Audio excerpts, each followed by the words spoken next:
जीवन की मैल हो या किस्मत की मैल हो, बिना रगड़े जाने वाली नहीं है। जिंदगी की हर मैल यानी जिंदगी की हर परेशानी को दूर करने के लिए आपको उसको साफ करना होगा।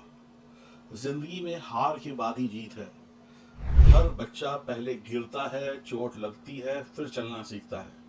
सोना जितना आग में तपता है उतना महंगा होता जाता है।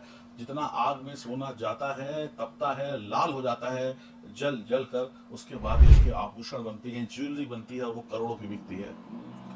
जीवन में जितना रगड़े जाओगे, जितना पहले गिरोगे, उतना ही ऊपर उठोगे। तो आपको भी रगड़ाने के लिए, आपको भी घिसाने के लिए, आपके जीवन की मैल को हटाने के लिए ये 3 दिन आ रहे हैं।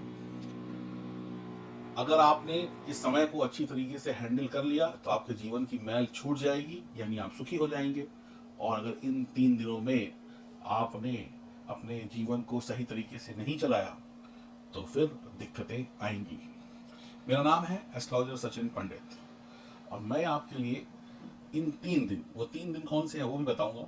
उन 3 दिनों की बात कर रहा हूं जो जल्द ही आपके जीवन में आएंगे, जहां पर दो ग्रह आपस में मिलकर ग्रहण का निर्माण करेंगे। ग्रहण यानी कि ग्रहण में क्या डर लग गया, डर लग गया, ग्रहण लग गया जीवन में, यानी कि चीजें खराब हो रही हैं। इसी ग्रहण दोष को कैसे मिटाया जाएगा यही मैं बताऊंगा। कौन सी वो तारीखें होंगी वो भी बताऊंगा और कैसे बुराई में अच्छाई को निकाला जाए वो भी बताऊंगा। तो वीडियो का टाइटल, वीडियो का थंबनेल डराने के लिए नहीं, सिर्फ आपको बताने के लिए लिखा गया है कि ये 3 दिन बुरे हैं और इन्हीं 3 दिनों में हमें अपनी बुद्धि का प्रयोग करके अपने ग्रहों को मजबूत बनाकर बुराई को मिटाकर अच्छाई को लाना है, यानी कि जीवन में सब कुछ अच्छा करना है। अगर आप मेरे चैनल पर नए हैं तो चैनल को सब्सक्राइब करिए, बेल आइकन के बटन को दबाइए, फेसबुक इंस्टाग्राम पर फॉलो करिए। पुराने हैं तो बहुत बहुत स्वागत है। ये जानकारी चंद्र राशि पर आधारित होगी। अगर आपकी जन्म कुंडली में सितारे मजबूत हैं तो आपके ऊपर इस अशुभ समय का कोई भी बुरा असर नहीं होगा। अगर आपकी जन्म कुंडली में सितारे कमजोर हैं तो आपको जरूर दिक्कत हो सकती है। इसलिए अपनी जन्म कुंडली की जांच कराने के लिए दिए गए नंबरों पर संपर्क कर सकते हैं। आपके लिए ये जो 3 तारीखें हैं, 8 अगस्त, 9 अगस्त और 10 अगस्त, ये 3 तारीखें थोड़ी सी शुभ नहीं जाएंगी। लेकिन मैं वृश्चिक राशि वालों को सबसे पहले ये बता दूं, यही वो 3 तारीखें हैं जब आपके जीवन में और बाकी राशि वालों से बहुत कुछ अच्छा होगा। तो आप लकी हैं, आपको बाकी राशि वालों से ज्यादा सुख मिल रहा है। तो you are the luckiest person जो भी वृश्चिक राशि के हैं। 11वें भाव में, कुंडली में देखिए 11वें भाव में चंद्रमा और केतु एक साथ बैठ गए हैं। 11वां भाव है प्रॉफिट का, 11वां भाव है लाभ का, 11वां भाव है जीवन साथी के सुखों का, 11वां भाव है परिवार का, 11वां भाव है दोस्तों का, मित्र मंडली का। तो 11वां भाव बहुत सारी चीजों को दिखाता है। तो इसी 11वें भाव में जब ग्रहण दोष बन गया तो सब चीजों में कमी आना तो तय है। लेकिन 11वें भाव को एक ऐसा आशीर्वाद मिला हुआ है कि यहाँ पर ग्रह किसी भी अवस्था में हो, कोई भी बुरा योग बन रहा हो, आपको लगभग लगभग शुभ परिणाम मिलेंगे ही मिलेंगे। तो वृश्चिक राशि वालों को ज्यादा चिंता की आवश्यकता तो अब है ही नहीं। 11वें भाव को प्रॉफिट का भाव बोला गया। चंद्रमा केतु एक साथ है 9, 10, 11 तारीख को। राहु की दृष्टि भी पड़ रही है, लेकिन एक बुरे ग्रह की दृष्टि पड़ रही है तो भगवान बहुत मेहरबान है, एक शुभ ग्रह की भी दृष्टि पड़ रही है, वो है देवगुरु बृहस्पति की। और गुरु की दृष्टि चंद्रमा पे पड़ गई, गुरु की दृष्टि केतु पर पड़ गई। तो समझ लीजिए केतु की जो दुर्बुद्धि थी वो बुद्धि में, दुर्बुद्धि खत्म, बुद्धि चालू, यानी केतु का जो बद दिमाग था उसमें दिमाग आ जाएगा और चंद्रमा को वो शुभ कर देंगे, शुद्ध कर देंगे और आपके जीवन में खुशियां ही खुशियां। अब देखिए बहुत ध्यान से समझिएगा, एक ग्रह शुभ है यानी कि चंद्रमा शुभ है, केतु अशुभ है। लेकिन चंद्रमा के स्वभाव को समझिए। ये एक गिलास पानी है, इस एक गिलास पानी में कोई सा भी रंग डाल दीजिए तो पानी का रंग उस रंग के जैसा हो जाता है। तो चंद्रमा जिस ग्रह के साथ बैठ जाता है उसके स्वभाव को अडॉप्ट कर लेता है।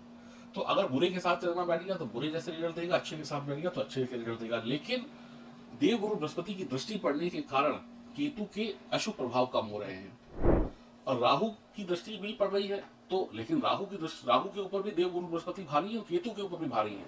तो चिंता की ज्यादा आवश्यकता है नहीं। लेकिन हाँ, कुछ ना कुछ तो बुरे परिणाम मिलेंगे ही मिलेंगे। 100% आप बच नहीं सकते, इस बात को भी ध्यान रखिएगा। चंद्रमा के साथ जब केतु मिलता है तो व्यक्ति को बहुत समझदार बना देता है।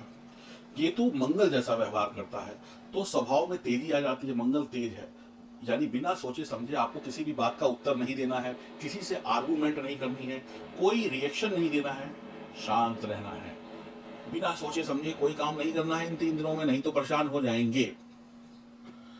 यदि बिना सोचे समझे, बिना दिमाग लगाए, बिना नापे तौले आपने किसी से कोई पंगा लिया, किसी को कुछ भी बोल दिया, चाहे वो घर हो, चाहे ऑफिस हो, चाहे राह चलता व्यक्ति हो, तो ये 3 दिन आप पे भारी।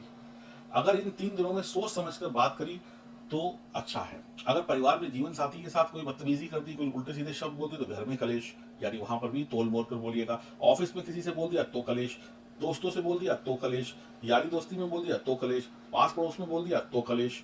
तो यहाँ पर बस एक ही चीज को कंट्रोल रखना है, अपनी जुबान को कंट्रोल में रखना है और तोल मोल कर बोलना है, सोच समझ कर बोलना है, जल्दबाजी में नहीं बोलना है।